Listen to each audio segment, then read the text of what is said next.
ஸ்ரீ குருப்பியோ நமக. ஓம் சக்தி பராசக்தி. வணக்கம். நான் உங்கள் ஆஸ்ட்ரோலக்ஷ்மி. நாம இன்னைக்கு மிதுன ராசிக்காரர்களுக்கு இந்த 2025 சனீஸ்வர பெயர்ச்சி எப்படி இருக்க போகுது அப்படின்றத பத்தி தான் பார்க்க போறோம். எப்பொழுதும் கலகலப்பாக இருப்பதும் மற்றவரையும் கலகலப்பாக வைத்திருப்பதும் இதுதான் மிதுன ராசிக்காரர்கள். கண்டதும் காதல் இவங்களுக்கு தாங்க அது ஃபர்ஸ்ட் வரும். எப்ப பார்த்தாலும் காதல்ல இருப்பாங்க. அப்படிப்பட்ட மிதுன ராசிக்காரர்களுக்கு இதுவரையிலும் 9ஆம் இடத்துல, அதாவது பாக்கியஸ்தானத்துல இருந்த சனீஸ்வர பகவான் 10ஆம் இடத்துக்கு வராரு, ஜீவனஸ்தானத்துக்கு வராரு, தொழில் ஸ்தானத்துக்கு வராரு. அப்ப இவர் என்ன மாதிரி பலன்களை கொடுப்பாரு? இது வரைக்கும் பாக்கியத்துல இருந்தாரு. நம்ம எப்பயுமே சொல்வோம் 3, 6, 9, 11 எல்லாம் நல்ல இடம், நிறைய பலன்கள் நல்ல பலன்களா தான் நடக்கும். அதனால இது வரைக்கும் உங்களுக்கு பிரச்சனை இல்லை. இது வரைக்கும் பாத்தீங்க அப்படின்னா தந்தையாருடைய உடல்நிலைக்கு கொஞ்சம் செலவு பண்ணியிருப்பீங்க. ஒரு ஆன்மீக யாத்திரைக்கோ இல்ல ஒரு தூர தேச பயணத்திற்கோ நீங்க என்ன செய்திருப்பீங்க அப்படின்னா கொஞ்சம் செலவுகள் பண்ணியிருப்பீங்க. ஆனா இது எல்லாமே உங்களுக்கு ஆதாயமா தான் மாறி இருக்கும். ஏன்னா புதன் வீட்டுக்கு சனீஸ்வரன் நட்பு கிரகம் தான். அதனால அவரு எப்பயுமே நட்பான ஒரு பலன்களை தான் செய்வாரு, நல்ல பலன்களை தான் செய்வாரு. இப்ப உங்களுக்கு தொழில் ஸ்தானத்துக்கு வராரு.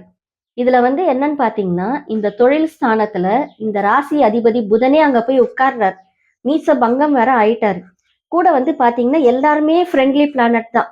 ராகுவாகட்டும், சனீஸ்வரன் ஆகட்டும், சூரியன் ஆகட்டும், சுக்கிரன் ஆகட்டும், எல்லாருமே ஃப்ரெண்ட்லி பிளானட் தான் சந்திரனை தவிர. இப்ப இங்க போய் உட்காரக்கூடிய இந்த ராசி அதிபதியோடு சனீஸ்வர பகவானும் அவரால எந்த அளவுக்கு முடியுமோ அந்த அளவுக்கு உங்களுக்கு நிறைய நல்ல பலன்களை கொடுக்க போறாரு. அவர் கூடவே ஒரு உட்காந்து டிராவல் பண்ண போறாரு கொஞ்ச காலத்துக்கு. வக்ர புதன் ஆவாரு. அதனால நீச பங்கத்துல இருந்து உங்களுக்கு இவரும் சேர்ந்து என்ன பண்ண போறாரு? நிறைய பலன்களை கொடுக்க போறாரு.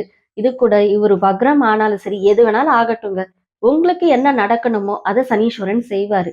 இந்த நிலைப்பாட்டுலதான் இப்ப சனீஸ்வரன் இருக்காரு. ஆனால் கர்மஸ்தானத்துல இருக்கிறதுனால, தொழில் ஸ்தானத்துல இருக்கிறதுனால, புகழ் அந்தஸ்து கௌரவ ஸ்தானத்துல இருக்கிறதுனால இது எல்லாத்துலயுமே நீங்க கொஞ்சம் கவனத்தோடு இருக்கணும்.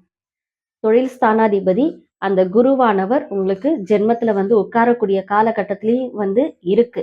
அதனால நீங்க உங்களுடைய கூட்டாளிகளோடு தொழில் செய்றீங்க அப்படின்னா ரொம்ப ரொம்ப ரொம்ப கவனமா செய்யணும். நம்ம எப்பயுமே சொல்லுவோம், இந்த உபய ராசிக்காரர்கள்லாம் கூட்டு தொழில் பண்ணாதீங்கன்னு சொல்லிட்டே தான் இருக்கிறோம். அதை மீறியும் நீங்க பண்ணிட்டு இருக்கீங்க அப்படின்னா இந்த காலகட்டத்துல கொஞ்சம் உங்களுடைய தொழில்ல கவனம் செலுத்துறது ரொம்ப ரொம்ப நல்லது. அதனால புதுசா நான் ஒரு தொழில் ஸ்டார்ட் பண்றேன், புது முயற்சி பண்றேன், அதெல்லாம் இப்ப எதுவுமே பண்ணாதீங்க. இருக்கிற தொழிலை பாருங்க. நல்ல இடம்தான், நல்லதுதான் செய்வாரு. இருந்தாலும் நீங்க புதுசா ஏதாவது ஒண்ணு ஸ்டார்ட் பண்ணீங்கன்னா அவர் அவருடைய வேலையை ஸ்டார்ட் பண்ணிடுவார். அதனால இதெல்லாம் எதுவும் பண்ணக்கூடாது. அதே போல கர்மஸ்தானம் அப்படின்றதுனால உங்களுடைய கர்மாவை கழிக்கக்கூடிய காலகட்டம் இது. இது வரைக்குமேங்க நான் எங்க அப்பாவுக்கு திதி பண்ணல, ஒரு தர்ப்பணம் பண்ணதில்லை, எதுவுமே பண்ணதில்லைன்னு சொல்றாங்க எல்லாருமே. இந்த காலகட்டத்துல போய் கொஞ்சம் இந்த ராமேஸ்வரத்திலேயோ இல்ல காசியிலேயோ உங்களுடைய தந்தையாருக்கு செய்யக்கூடிய கடமைகளை கொஞ்சம் செய்துட்டு வரலாம். தந்தை இருக்கிறவங்க செய்யக்கூடாது, தந்தை இல்லாதவர்கள் தான் செய்யணும். எல்லாம் நீங்க கொஞ்சம் பார்த்து கவனத்தோட பண்ணிட்டீங்க அப்படின்னா ரொம்ப நல்லது. சனீஸ்வர பயிற்சியில பாத்தீங்கன்னா உங்களுடைய 4வது வீட்டை பாக்குறாரு. அதே போல உங்களுடைய 7வது வீட்டையும் பாக்குறாரு. அதே மாதிரி உங்களுடைய விரயஸ்தானத்தையும் பாக்குறாரு. அப்ப இந்த இத்தனை வீடுகளையும் பாக்குற பொழுது 4வது வீடு என்பது உங்களுடைய சுகஸ்தானம். அவர் பாக்குற இடத்துக்கு பலம் இல்லைங்க, பாழாக்கிடுவார். அப்ப என்ன செய்யணும்? வீட்டுல நீங்களாகவே போய் வாண்டடா ஏதாவது சேஞ்சஸ் பண்ணிருங்க, ஏதாவது ஒரு ரிப்பேர் வேலை எடுத்து பண்ணிருங்க. அப்ப மேற்கொண்டு செலவாகாம இருக்கும். உங்களுடைய வாகனம் இருக்கு இல்லையா, அதுலயும் ஏதோ ஒரு சேஞ்சஸ் பண்ணுங்க. அப்ப அதுல தனியா நீங்க செலவு பண்ணக்கூடிய சூழ்நிலை இல்லாமல் இருக்கும். அதே மாதிரி 7வது வீட்டை பாக்குறதுனால நீங்க என்ன செய்யணும்? உங்களுடைய மனைவியோடு இல்ல கணவனோடு, இது எப்படி இருந்தாலும் சரி, கணவன் மனைவி உங்களுக்குள்ள சண்டை வராம பாத்துக்கோங்க. அதாவது சண்டை அப்படின்றது பாத்தீங்கன்னா ரொம்ப சின்ன சின்ன விஷயத்துக்கு, ரொம்ப கீழான ஒரு விஷயத்துக்கு இதுக்கெல்லாமா சண்டை போட்டிருக்கோம் அப்படின்னு நீங்க ஃபியூச்சர்ல நினைச்சு உங்களை நீங்களே திட்டிக்கிற நிலைக்கு ஆன ஒரு விஷயத்துக்கு தான் சண்டை வரும். அதனால கவனத்தோட இருக்கணும், பயணங்கள்ல கவனம் இருக்கணும். கர்மஸ்தானத்துல இருக்காரு இல்லையா, கர்மாவை செய்யக்கூடிய நிலையிலையும் இருக்கும். போதாத குறைக்கு 3ல கேது வராரு இல்லைங்களா அடுத்தது.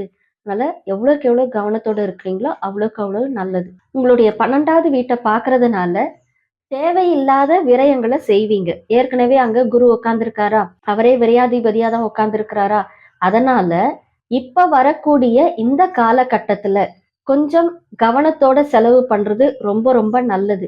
தொழிலுக்காக கடன் வாங்கி செலவு பண்றதோ, இல்லை அப்படின்னா குடும்பத்திற்காக ஒரு கடன் வாங்கி செலவு பண்றதையோ தவிர்க்கிறது ரொம்ப ரொம்ப நல்லது. இந்த காலகட்டத்துல நீங்க யாருக்காவது போய் கையெழுத்து போட்டீங்க அப்படின்னா, மொத்த பணத்தையும் நீங்க தான் கட்டுற மாதிரி ஆகும்.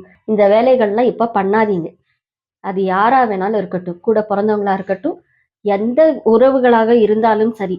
அவர்களுக்காக நீங்கள் இப்பொழுது வாங்கி குடுத்தீங்க அப்படின்னா, "உன்னால தான் நான் கெட்டேன்" அப்படின்ற நிலைக்கு அவங்க உங்கள வந்து சொல்லிருவாங்க. அதனால எதுவுமே பண்ணாம இருக்கிறது பெஸ்ட். வேலையாகட்டும், தொழிலாகட்டும் கொஞ்சம் அதிகமான உழைப்பு போடுங்க. அப்பதான் வெற்றி கிடைக்கும். நீங்க எதிர்பார்த்த சில மாற்றங்கள், அதாவது ஒரு சிலருக்கு வந்துட்டு நம்ப இடமாற்றம் பண்ணலாமான்னு கூட யோசிச்சிருப்பீங்க. அதெல்லாம் வந்து இப்ப நடக்கிறதுக்கான காலகட்டத்துல இருக்கு. அதனால எவ்வளவுக்கு எவ்வளவு நீங்க வந்து கடின உழைப்புகள போடுறீங்களோ, அப்போ உத்தியோகத்துல இருந்தீங்க அப்படின்னா, நீங்க நெனச்ச மாதிரியான ஒரு புரமோஷனோட கூடிய இடமாற்றம் கிடைக்கிறதுக்கான வாய்ப்புகள் இருக்கு. தொழில் அப்படின்ற பொழுது, தொழிலை விரிவுபடுத்தக்கூடிய காலகட்டத்திலயும் நீங்க இருக்கீங்க. ஆனா, கையிலேந்து காசு எடுத்து போட்டு தொழில்லாம் விரிவு பண்ணக்கூடாது. இதையும் நீங்க கொஞ்சம் கவனத்தோட இருக்கிறது நல்லது. வர லாபத்துல கொஞ்சம் எடுத்து சேமிச்சு வைக்கிறதுக்கு பழகுங்க. இல்ல அப்படின்னா, அடுத்து வரக்கூடிய காலகட்டங்கள்ல கொஞ்சம் விரயங்களும் ஏற்படக்கூடிய காலகட்டத்துல இருக்கிறதுனால, இதுலேருந்து நீங்க எடுத்து விரயம் பண்ணக்கூடிய நிலை இருக்கு. ஸோ, எவ்வளோக்கு எவ்வளோ சேமிக்க முடியுமோ, அவ்வளோக்கு அவ்வளோ சேமிச்சு வச்சுக்கோங்க. உங்களுடைய குடும்ப உறுப்பினர்களுடைய உடல் ஆரோக்கியத்துல கொஞ்சம் கவனத்தோட இருக்கிறது நல்லது. அவங்களுக்காக நீங்க செலவு பண்ணக்கூடிய சூழ்நிலை உருவாகும். அப்ப அவங்களுக்கு வந்துட்டு ஏதாவது ஒரு மெடிக்கல் செலவோ, இல்ல ஒரு ஸ்கூல் ஃபீஸோ, இல்ல ஒரு காலேஜ் ஃபீஸோ கட்டக்கூடிய சூழ்நிலை இருக்கு. இதுலயும் நீங்க கவனத்தோட இருக்கணும். இதெல்லாம் எப்ப நடக்கும்? நம்மளுக்கு வந்துட்டு ஒரு குரு பெயர்ச்சி ஆகிற பொழுது, குருவும், புதனும் பரிவர்த்தனை யோகத்துல போவாங்க. சரிங்களா? அந்த நேரத்துல நீங்க கொஞ்சம் உங்க குடும்பத்துக்காக செலவு செய்யக்கூடிய சூழ்நிலை உருவாகும். ஸோ எல்லா இடத்துலயும், எல்லா நேரத்திலயும், எப்பொழுதும் கவனத்தோடு செயல்பட்டால் நிச்சயமாக வெற்றி உங்களுக்கு தான். மென்மேலும் நற்பலன்கள் பெறுவதற்கு இந்த மிதுன ராசியில் இருக்கக்கூடிய மிருக சீரிஷ நட்சத்திரத்துக்காரர்கள் எவ்வளவுக்கு எவ்வளவு சித்தர்களுடைய ஜீவ சமாதிக்கு போய் வழிபாடு பண்றீங்களோ அவ்வளவுக்கு அவ்வளவு உங்களுக்கு நன்மைகள் நடக்கும். ஏன் அப்படின்னா உபய ராசிகள் எல்லாமே ஜீவன். ஸோ ஜீவ சமாதியை தேடி தேடி போய் வழிபாடு பண்றது ரொம்ப நல்லது, ரொம்ப சிறப்பு. எல்லா வகையிலும் உங்களுக்கு ஏற்றங்களை கொடுக்கக்கூடிய ஒரு வழிபாடாக இது இருக்கும். திருவாதிரை நட்சத்திரத்துக்காரர்கள் உங்களுக்கு சனீஸ்வரன் ஒரு ஃப்ரெண்ட்லி பிளானட் அப்படின்றதுனால, ஏன்னா சனியை போல் ராகுவும் பலன் கொடுக்கக்கூடியவர். சனீஸ்வரனை மாதிரி தான் ராகுவும் பலன் கொடுப்பாரு. அதனால நீங்களும் எவ்வளவுக்கு எவ்வளவு ஜீவ சமாதிகளுக்கு சென்று வழிபாடு பண்றீங்களோ, எவ்வளவுக்கு எவ்வளவு ஸ்ரீருத்ரம் சொல்றீங்களோ, இது வந்து ருத்ரம் சொல்லலாம், இல்ல கேட்கலாம். அதே மாதிரி ஒரு ருத்ராட்ச ஜபம் பண்ணலாம். ருத்ராட்சத்தினுடைய இதை வச்சு நீங்க அபிஷேகம் பண்ணலாம் சிவனுக்கு. இதை வந்து நீங்க ஒரு சனி பிரதோஷ நாள்ல பண்ணலாம். இல்லைன்னா சாதாரணமா ஒரு பிரதோஷ நாள்ல பண்ணலாம். இல்ல உங்களுடைய ஜென்ம நட்சத்திரத்துல அன்னைக்கு இந்த திருவாதிரை வரக்கூடிய அன்று பக்கத்துல இருக்கக்கூடிய சிவன் கோயிலுக்கு ராகு கால நேரத்துல போய் பண்றதும் உங்களுக்கு சிறப்புகளை சேர்க்கும். புனர்பூச நட்சத்திரத்துக்காரர்கள் உங்களுக்கு பக்கத்துல இருக்கக்கூடிய எந்த சிவன் கோயிலா இருந்தாலும் பரவாயில்லைங்க. ஆனா அது பழமையான சிவன் கோயிலா இருக்கணும். இந்த ராஜாக்கள் கட்டினாங்க இல்லைங்களா, அந்த மாதிரியான சிவன் கோயிலுக்கு போங்க. அந்த கோயில்ல போய் உங்களால முடிஞ்ச வழிபாடுகள், உங்களால முடிஞ்ச ஒரு உடல் உழைப்பில் சேர்ந்த சில விஷயங்கள், அதாவது ஒரு கோயிலை சுத்தம் பண்றதோ, இல்ல அங்க விளக்கெல்லாம் இறஞ்சி கிடக்கும் இல்லைங்களா, அதெல்லாம் எடுத்து ஒழுங்கு பண்றதோ, ஏதோ ஒன்ன பண்ணிக்கிட்டே வாங்க. இது நிச்சயமா உங்களுக்கு வந்து ஒரு மிகப்பெரிய மாற்றங்களை உங்களுக்கு கண்டிப்பாக இந்த வருடத்தில் கொடுக்கும்.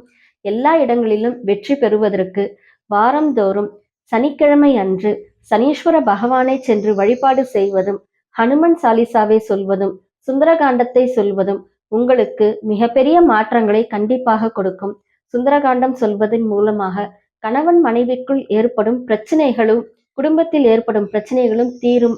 அதனால எவ்வளவுக்கு எவ்வளவு இதெல்லாம் நீங்க ஃபாலோ பண்ணிட்டு வரீங்களோ அவ்வளவுக்கு அவ்வளவு மிதுன ராசிக்காரர்கள் இந்த 10வது இடத்தில் வரக்கூடிய சனீஸ்வர பகவானுடைய தாக்கத்தில் இருந்து விடுபட முடியும் என்பதில் எந்த ஒரு சந்தேகமும் இல்லை. ஜோதிடம் மற்றும் பிரசனம் பார்ப்பதற்கு நீங்கள் எங்களை தொடர்பு கொள்ளவும். ஜோதிடம் மற்றும் ஆன்மீகம் சார்ந்த தகவல்களுக்கு இந்த சேனலை சப்ஸ்கிரைப் செய்யவும், லைக் செய்யவும், ஷேர் செய்யவும். எல்லாம் வல்ல இறையருளின் துணையாலும், அகிலாண்ட கோடி பிரம்மாண்ட நாயகியின் அருளாலும், உங்கள் இல்லங்களிலும் உள்ளங்களிலும் என்றென்றும் மகிழ்ச்சி நிலைத்திருக்கட்டும்.